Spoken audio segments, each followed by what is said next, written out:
तो क्या हाल है मेरे बहन और भाई। शुरू करते हैं आज की पढ़ाई। मेरा नाम है आकाश। स्वागत है आप सभी को आपके अपने यूट्यूब चैनल R2C एकेडमी पर। तो आज हम आपके लिए फिर लेकर आ चुके हैं Bihar board class 10th Hindi chapter 3 काव्य खंड का चैप्टर 3 होने वाला है। इससे पहले हम लोग चैप्टर जो 2 है उसको भी देख चुके हैं और चैप्टर जो 1 है उसको भी देख चुके हैं, जिसका लिंक आपको जो है डिस्क्रिप्शन बॉक्स में मिल जाएगा। तो जाकर आप वीडियो को देखना मत भूलिएगा।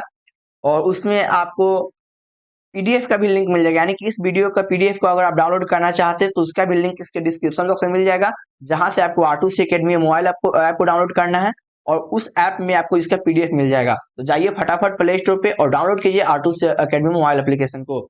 तो ये जो चैप्टर का नाम है चैप्टर 3 अति सुधो स्नेह को मार्ग है। इस चैप्टर का नाम क्या है? अति सुधो स्नेह को मार्ग है, जिसके रचनाकार जो है घनानंद है। जिसके रचनाकार कौन है? घनानंद। तो यह काफी इंटरेस्टिंग चैप्टर होने वाला है। इसके साथ आप लोग अंत तक बने रहिएगा। इसमें लव यानी कि वन साइडेड लव के बारे में बताया गया है। तो आशा है कि आप लोगों को काफी इंटरेस्ट आएगा इस वीडियो में। तो आप लोग अंत तक बने रहिए इस वीडियो के साथ। हम लोग इस वीडियो में संपूर्ण हिंदी अर्थ देखेंगे इस चैप्टर का।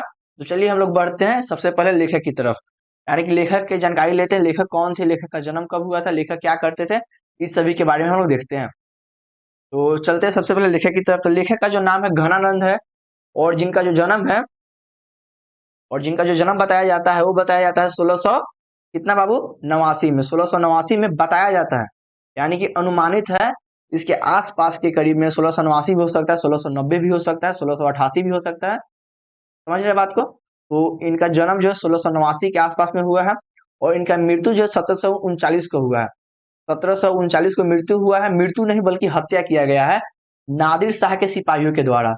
किसके द्वारा? नादिर शाह के सिपाहियों के द्वारा। क्यों किया गया है? तो देखिए, ये जो है ना घनानंद, ये तत्कालीन मुगल बादशाह मोहम्मद शाह रंगीले के यहाँ क्या थे? मीर मुंशी थे। ये क्या थे? यहाँ पे समझिएगा बात को। ये घनानंद जो थे तत्कालीन मुगल बादशाह, यानी कि उस समय के जो मुगल बादशाह थे मोहम्मद शाह रंगीले। क्या थे? मोहम्मद शाह रंगीले। उनके यहाँ मीर मुंशी थे। जिसके कारण क्या हुआ कि जब यहाँ पे हमला किया गया नादिर शाह के द्वारा, तो नादिर शाह के जब सिपाहियों ने हमला किया तो ये भाग गए हुए थे, कहीं चले गए हुए थे। कहाँ गए हुए थे? तो वृंदावन मथुरा इधर आके रहने लगे। तो वहां पर भी हमला किया। कौन किया? तो नादिर शाह के सिपाहियों ने। और उनको लगा कि जो घनानंद है वो मीर मुंशी है, किसके? मुगल बादशाह मोहम्मद शाह रंगीले के। इसीलिए इनकी हत्या कर दिया गया नादिर शाह के सिपाहियों के द्वारा। आगे की बात देखते हैं। सुजान नामक नृतिका से प्रेम करते थे। अच्छा, यहाँ पे इंटरेस्टिंग बात है, आपको बताया था ना ये लव स्टोरी वाली कहानी है, कविता है। तो यहाँ पे देखिए सुजान जो है ना, इसको याद रखिएगा। सुजान नामक नर्तिका यानी कि नचनिया जिसको बोलते हैं हम लोग आजकल देहाती भाषा में, से काफी प्रेम करते थे। विराग होने पर वृंदावन चले गए, यानी कि उनसे जब ब्रेकअप हो गया, उनसे जब उनका झगड़ा हो गया तो क्या किए? वृंदावन चले गए। वृंदावन जाके हरि का नाम लेना शुरू कर दिए, तथा वैष्णव संप्रदाय में दीक्षित होकर काव्य रचना करने लगे। यानी कि वैष्णव संप्रदाय कहने का मतलब भगवान हरि का गुणगान करने लगे, भगवान विष्णु का गुणगान करने लगे, भगवान भगवान हरि का गुणगान करने लगे, और हिंदी में काव्य रचना करना शुरू कर दिया। और ये एक अच्छे गायक भी थे, ठीक है। ये एक अच्छे गायक भी थे, गायक के साथ साथ ये लेखक भी थे, याद रखिएगा इस बात को। इनकी रचनाएं जो थी वो थी सुजान सागर, बिरल रीला, रेस्केली, बल्ली, ठीक है। ये तीन इनकी रचनाएं हैं। आगे देखते हैं इनकी मृत्यु के समय जो अंतिम वाणी था रज रज रज, क्या था? 3 बार रज रज किए हुए थे। जिस प्रकार महात्मा गांधी बोले हुए थे हे राम मरते वक्त, और मतलब क्या बोलते हैं उनको, गुरु नानक जी बोले हुए थे वाहे गुरु, उसी प्रकार ये क्या बोले हुए थे? रज रज। रज रज का मतलब क्या होता है? धूल धूल धूल धूल, 3 वाले यही बात बोले हुए थे। और घनानंद को प्रेम का पीर के कवि कहा जाता है। और प्रेम का पीर का मतलब, तो देखिए प्रेम के पीर का मतलब जो होता है प्रेम की पीड़ा, यानी कि प्रेम का दर्द, जब ब्रेकअप होता है उसका दर्द, उसके कवि माने जाते हैं। तो आशा है कि आप लोगों को ये वीडियो काफी अच्छा लग रहा होगा अभी तक। अभी सुजाना के बारे में हम लोग को पढ़ना है, सॉरी सुजान के बारे में भी हम लोग को पढ़ना है। तो चलिए देखते हैं। जो सुजान है ना, इनकी प्रेमिका थी, ठीक है। उससे पहले हम लोग बात करते हैं कविता के परिचय के बारे में। देखिए इस पाठ में क्या क्या किया गया है। प्रस्तुत पाठ में घनानंद के 2 छंद संकलित हैं। इनके दो छंद है, यानी कि 4 वाक्य के एक कविता है, उनको छंद बोलते हैं, ठीक है। तो प्रथम छंद में क्या किया गया है? कवि ने प्रेम के सीधे सरल एवं निश्चल मार्ग के विषय में बताया है। यानी कि प्रेम कैसा होता है, प्रेम एकदम सीधा होता है, सरल होता है, इसमें छल कपट की भावना नहीं होती, इसके बारे में बताया है।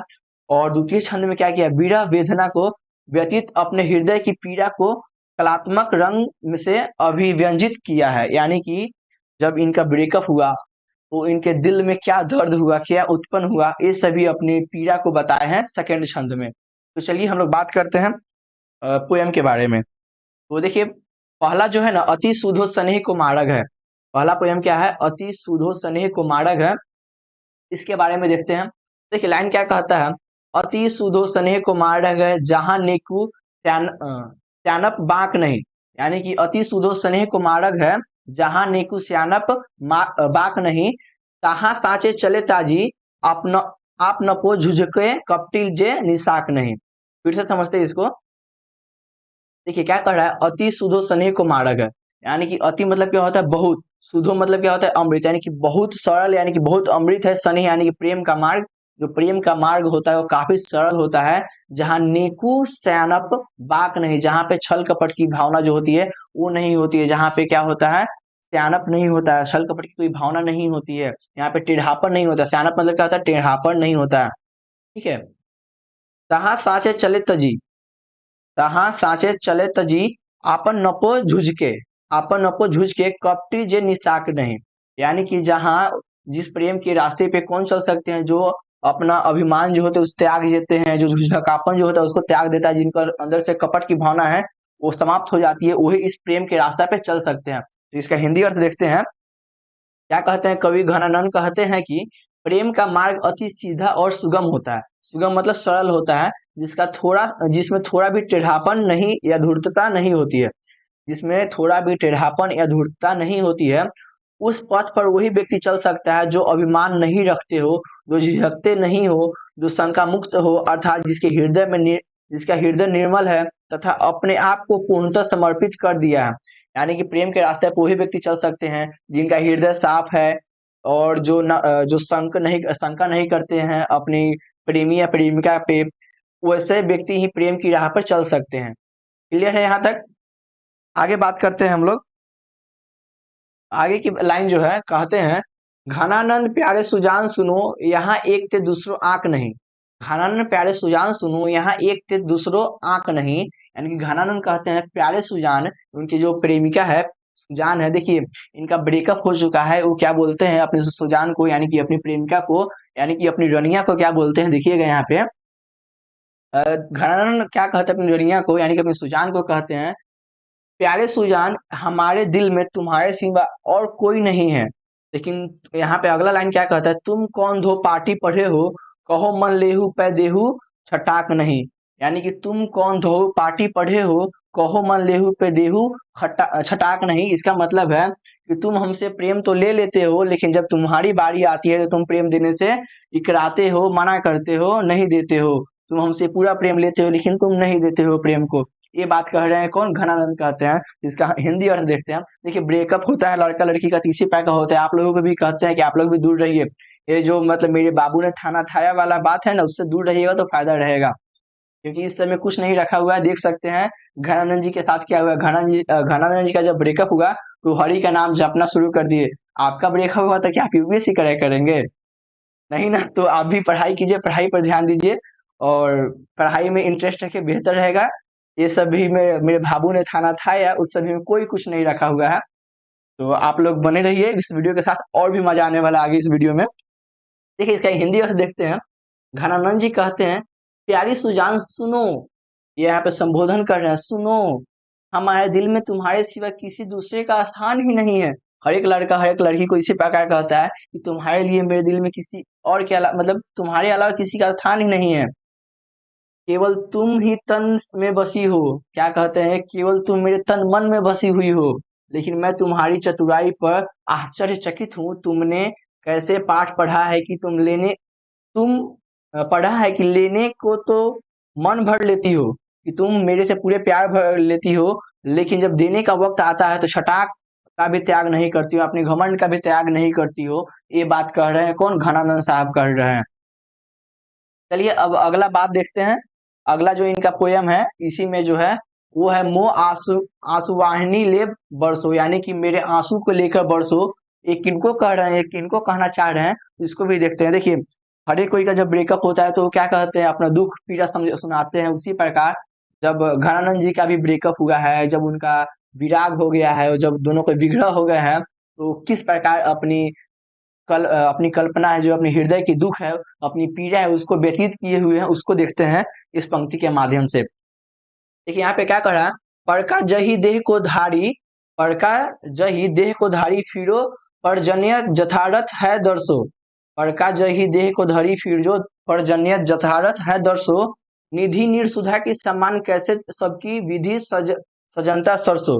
निधि निर्सुधा की समान कैसे सबकी विधि सजनता सरसो। देखिए इस लाइन में क्या कह रहे हैं, यहाँ पे परजन्य का मतलब क्या होता है, बादल होता है। क्या होता है, बादल। ये कह रहे हैं कि अपने शरीर, बादल को कह रहे हैं, हे बादल आप अपने शरीर को, अपने देह को लेकर इधर उधर किसी दूसरे की कृपा के लिए इधर उधर घूमते रहते हैं। निधि यानी कि पानी के भंडार को अमृत किस तरह बरसा कर क्या करते हैं, सभी को पीड़ा मुक्त करते हैं, सभी को खुशी प्रदान करते हैं। किसान जैसे कि बिखलता है बरसात के दिन, बारिश नहीं होता है तो उसकी पीड़ा को हर लेते हैं। आप बारिश कराकर दूसरे के हित के लिए आप पानी को लेकर इधर उधर चलते हैं, यानी कि दूसरे के हित के लिए आप क्या करते हैं, इधर उधर घूमते अपना देह को धारण करते हैं। उसके बाद में क्या कहते हैं, देखिएगा, घनानन जीवन दायक, सॉरी, घनानन जीवन दायक हो, कहू मेरियो पीर ये परसो। कहू, सॉरी सॉरी, यहाँ पे फिर से देखते हैं, यहाँ पे फिर से हम लोग देखेंगे क्या, घनानन जीवन दायक हो, कछु मेरियो पीर हिये परसो। कछु मेरियो पीर हियो परसो, कबू बा विशासी सुजान के आंगन मो असुआनी ले बरसो। यानी कि देखिए यहाँ पे क्या कहना चाहते हैं कि हे बादल, तुम जीवन दायक हो, तुम जीवन देते हो, यानी कि तुम वर्षा कराकर तुम जीवन देते हो, कुछ मेरी भी पीड़ा को समझो। क्या करो, कुछ मेरी की पीड़ा को समझो, मेरी पीड़ा से स्पर्श करो। कभू हमारी विश्वासनी, यानी कि मेरी जो प्रेमिका है सुजान, उसके आंगन में मेरी आंसू बन के जाके बरसो। ये कहना चाहते हैं, कौन कहना चाहते हैं, तो घनानंद जी कहना चाहते हैं। इसीलिए आप लोगों को भी समझाते हैं, इस सब के चक्कर में ना रहिए। तो आपको भी बादल से कहना पड़ेगा, हे बादल, कि आप हमारी आंसू को लेकर हमारी प्रेमिका के घर जाकर बरसो। तो उससे बेहतर इससे दूर रहिए, अपने पढ़ाई पे ध्यान दीजिए, अपने गोल को अचीव कीजिए। इस सबसे दूर रहिएगा तो बहुत बेहतर रहेगा आप लोगों के लिए। इसका हम लोग हिंदी अर्थ देखते हैं अब। देखिए हिंदी अर्थ क्या कहता है, कवि घनानंद जी बादल से कहते हैं कि तुम दूसरों के उपकार के लिए शरीर धारण करके सभी जगह घूमते हो और जल के खजाना को अमृत की तरह बरसाते हो। क्या कह रहे हैं कि घनानंद, कि तुम दूसरों के कारण, दूसरों के उपकार के लिए अपने शरीर को धारण करते हो, सभी जगह घूमते हो, जल के खजानों को अमृत की तरह बरसाते हो। घनानंद कहते हैं कि तुम जीवनदायक हो, कुछ मेरी पीड़ा को भी स्पर्श करो। तुम जीवनदायक हो, तुम सबको जीवन देती हो, जो सूखे पौधे होते हैं उसको पानी देकर तुम उसको हरा करती हो, उसको जीवन देती हो। उसी प्रकार तुम मेरी पीड़ा को भी स्पर्श करो।